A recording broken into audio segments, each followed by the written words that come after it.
Hello everyone, my name is JJ Johnson, and today we're going to be talking about Pandemic Preparedness 101. This is going to be some base level stuff on pandemics, and hopefully it will be enough information that will help you to research additional information so that you'll be able to help handle a pandemic should it ever come your way. Okay, we're going to go ahead and define what infectious disease is. We're going to list some key infectious disease terms, then we'll list methods of transmission. Take a look at some non-pharmaceutical interventions, and we'll look at the phases of infectious disease threat and different ways to mitigate each of those phases. We'll also list some helpful supplies, and we'll talk about setting up a quarantine room in your home. Okay, so what is an infectious disease? According to the Mayo Clinic, infectious diseases are disorders caused by organisms such as bacteria, viruses, fungi, or parasites. Merriam-Webster defines it as a disease as influenza, malaria, meningitis, rabies, or tetanus caused by the entrance into the body of the pathogenic agents or microorganisms as bacteria, viruses, protozoans, or fungi which grow and multiply there. Essentially, an infectious disease is a disease that can be passed from person to person. Okay, so let's go ahead and take a look at some key infectious disease terms. The R naught factor, or the R naught, is the basic reproduction number of the disease. The higher the number, the more infectious it is. If the number is higher than 1, it will continue to spread. Seasonal influenza is about a 1.3, Ebola is a 2.0, and the measles, which is very contagious, is a 12. Emerging disease is a disease that infects a regional population for the first time. Some recent examples are COVID-19, SARS, MERS, Zika, etc. Incubation period is the period between infection of an individual by a pathogen and the manifestation of the disease it causes. An example would be influenza is 2 to 3 days. COVID-19 is up to 24 days, so this varies greatly with each disease. Asymptomatic transmission. This happens when a person has been infected with a disease and they are contagious, but they are not yet showing symptoms of infection. A pathogen. A bacterium, virus, or other microorganism that can cause disease. A microbe. A living thing that is invisible to the human eye, i.e. bacteria, virus, fungi, etc. Index case. The first person infected with the pathogen known to health officials, i.e. patient 0. Reservoir. An animal, plant, or environment in which a disease can subsist for extended periods of time. Spillover. The transmission of a disease from one species to another. Vector. A living creature that passes a disease to another living creature, i.e. a mosquito, a bat, camel, etc. Zoonotic. Any disease that spreads from animals, including insects, to people. Endemic. A disease that is present or usually prevalent in the population or geographical area at all times. Epidemic. A disease occurring suddenly in numbers clearly in excess of normal expectancy. Pandemic is the worldwide spread of a new disease.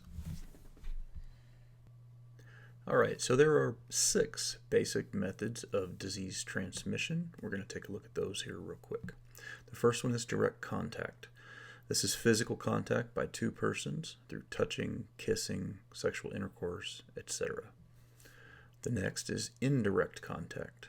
That's when one person contacts a fomite that has a disease present on its surface and then touches a mucous membrane, typically the eyes, nose, or mouth. For example, some of these fomites might be doorknobs, countertops, towels, etc. The next method of transmission is through droplets. A person coughs or sneezes and spews droplets onto your face or hands, and it directly makes contact with your mucous membranes or a fomite, and then you touch the affected area and then touch the mucous membrane. The next method of transmission is aerosol or airborne transmission. This is when infectious droplet nuclei that can be exhaled with typical breathing, and the infected particles can stay suspended in the air for long periods of time. A typical range on this is up to 160 feet. So those particles can stay airborne for quite a while. Next method is body fluids. This is the transmission of a disease through the exchange of blood, urine, or saliva between two people. For example, hepatitis B, HIV, etc. The next and last method is the fecal-oral route. This is when fecal matter in an infected person becomes contaminated and is then passed on to others through poor sanitation, a lack of hand washing, contaminated drinking water, or even during food preparation and sexual activity. Next, we're going to discuss non-pharmaceutical interventions. These are things that you can do to help when someone in your family has an infectious disease. First is stay home if you're sick. Avoid close contact with people who are sick. The third one is cover your coughs and sneezes. Use the crook of your elbow, not your hands. Next, and probably most important, is wash your hands for at least 20 seconds multiple times per day. Additionally, you should also clean frequently touched surfaces and objects with sanitizers, like a 1 to 9 bleach solution or Lysol. The next one is separate the sick and well children or adults at home. If someone's sick, put them in a separate room so that everybody else doesn't get sick. The next is use paper towels in bathrooms or clean washcloths and towels daily. The next, stay hydrated. You also need to get a lot of sleep. Make sure you get at least 8 hours of solid sleep. You should also moderately exercise daily and eat healthy to keep your immune system strong. Next, let's go ahead and look at the 5 phases of infectious disease threat. I've developed these phases so that you can have some mitigation options for each phase so that you can know what you need to do and when you need to do it. Phase 1. This is a very low risk. This is when there are no known cases within your state, but an epidemic or a pandemic is known to be spreading. Phase 2. This is when there's a low to moderate risk. There are a few known cases within your state, but the cases are under quarantine. Phase 3. This is a moderate risk. There are multiple known cases within your state, and exponential growth is occurring. No cases have been identified in your county. Phase 4. This is a high risk. There are multiple known cases within your county, and exponential growth is occurring. Phase 5. This is a very high risk. Local hospital services are overwhelmed, and the local area is experiencing service interruptions or mandated public quarantines. Okay, now let's take a look at some Phase 1 mitigation options. Stay alert. Pay attention to the progression of the disease. Next, understand how it's transmitted and what the signs and symptoms of it are. Next, cancel all international travel plans. You should also avoid large public gatherings, for example, movie theaters, restaurants, concerts, sporting events, etc. You should also consider utilizing online grocery pickup or delivery services if they're available in your area. I also recommend working out at home instead of going to the gym. Next, consider taking your lunch to work instead of going out to eat. If you do go out to eat, use the drive-thru instead of going inside. Next, take immune system boosting vitamins and minerals or supplements, such as vitamin A, B, C, D, and E. You can also consider echinacea, elderberry syrup, and those types of supplements. Next, you should wash your hands frequently for at least 20 seconds using warm soap and water or 70% ethyl alcohol hand sanitizer multiple times per day. Additionally, you want to drink plenty of water and stay hydrated. Get a minimum of 8 hours sleep per night. Regularly clean high traffic surfaces in your home and workplace with bleach, a bleach solution, or Lysol or other sanitizing agents. And last for this one is increase your social distance when you're in public. Try to stay at least 6 feet away from other people. Okay, now let's look at some Phase 2 mitigation options. With these, you want to follow all the Phase 1 recommendations, plus change out of your work clothes as soon as possible when you get home. Shower twice a day, once in the morning and once when you get home from work or school. Install an ultrafine air filter in your home's HVAC system. You could also assign hand towels in bathrooms to family members, because sharing hand towels is one major way that disease can spread. Or change all the towels daily or use paper towels. You also want to stop shaking hands or hugging with people that you meet in public. Additionally, don't ride with people for commutes or to lunch. Just drive separately.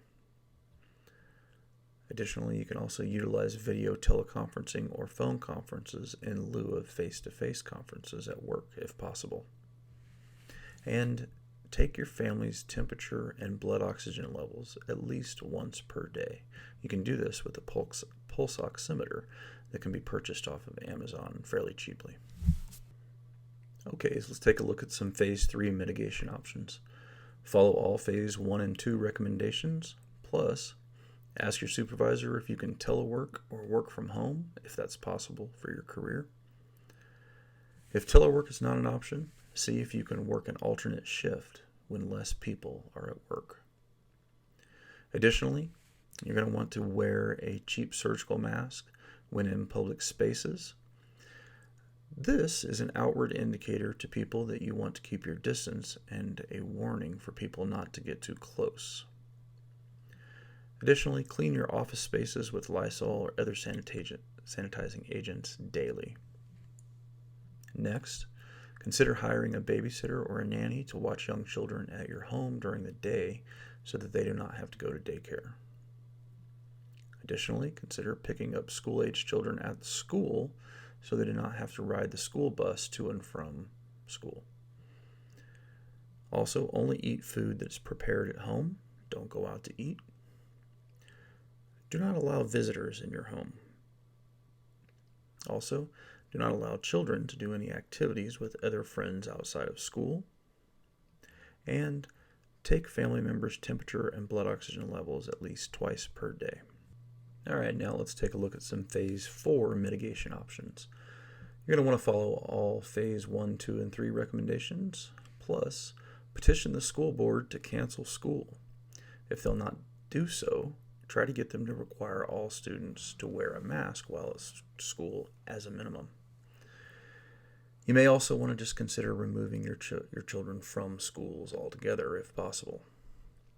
If children must go to school, make sure they wear an N95 or higher respirator mask and clear goggles while they're at school. They're going to need at least 2 of these per day. Give children a hand sanitizer to carry to school and tell them to use it between each class. If nitrile gloves will fit, then have them wear those as well. You're going to want to utilize vacation time or take leave from work if working from home is not an option. If you must work, make sure you wear an N95 mask or higher and clear goggles and nitrile gloves while at work. Again, you're going to need at least 2 of these per day because they will get wet and saturated, and they only last about 4 hours each. You also want to make sure you wear an N95 or higher mask and clear goggles and nitrile gloves anytime that you're in public, i.e. if you're going to pick up groceries, to pay bills, to the post office, etc. And last but not least, take your family members' temperature and blood oxygen levels at least 3 times per day. Okay, let's go ahead and take a look at some Phase 5 mitigation options. It's getting pretty serious at this point, Make sure you follow all phase 1, 2, 3, and 4 mitigation recommendations.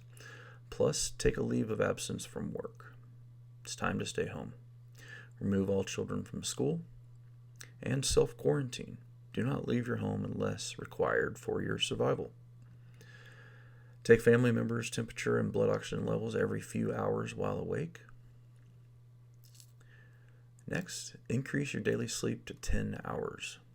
This will help your immune system fight off any potential disease infection.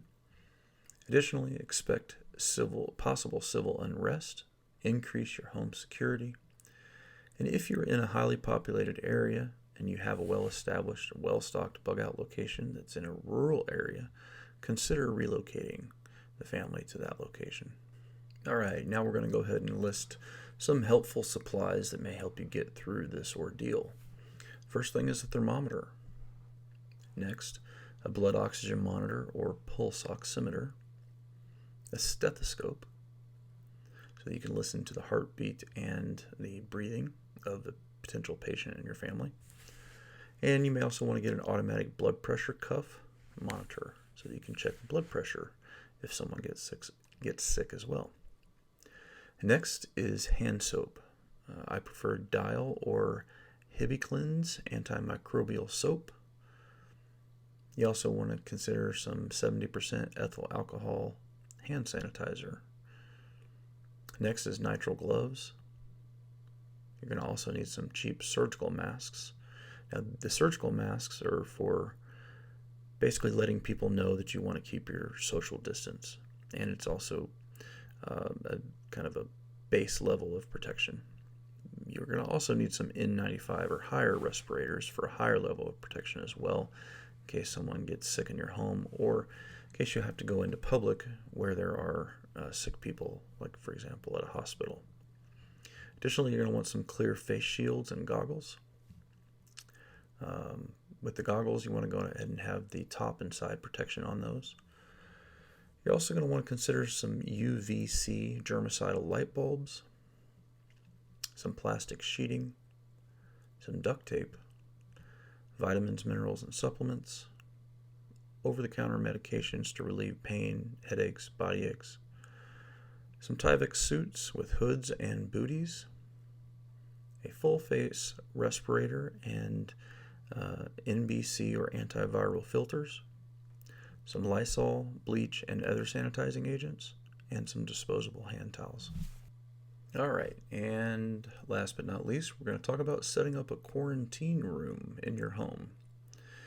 You're going to want to identify a room that has the following characteristics. It should be well ventilated with multiple windows. The room should be close to a bathroom, far away from the kitchen, and separated from other bedrooms in the home if possible. It should also be near an exit. You're going to want to use some plastic sheeting to separate the room from the rest of the house. Use duct tape and or plastic to seal off air vents and utilize windows for ventilation instead. If it's wintertime, go ahead and add a small electric heater if needed to stay warm in that room. You're going to want to put a small fan in one window pointing outwards to create negative air pressure in the room. Additionally, you're going to want to create a small clean room. This is going to be a place where you can don and doff your Tyvek suits and personal protective equipment. In that clean room, you can utilize a UVC light in the clean room to help keep the room sterile and to help decontaminate the Tyvek suit and full-face respirators after they've been washed thoroughly in a 1:9 bleach and water solution. You're going to want to do this each time after you use them, or throw them away if you're not going to decontaminate them. They shouldn't be worn twice unless they've been sanitized. You're going to also want to utilize a UVC light in the quarantined bathroom as well when it's not in use to help keep it sanitized as well. Only one healthy person should go in and out of the quarantine room to help the sick person if possible. Do what you can to minimize the number of trips in and out of the room by providing plenty of food, water, medications, entertainment, books, etc. And you can utilize FaceTime or other video teleconferencing software or a video baby monitor to check on the patient in between physical visits. Okay, that has been Pandemic Preparedness 101. If you have any questions, you can email me at americanpreppingacademy@gmail.com. Thanks for watching.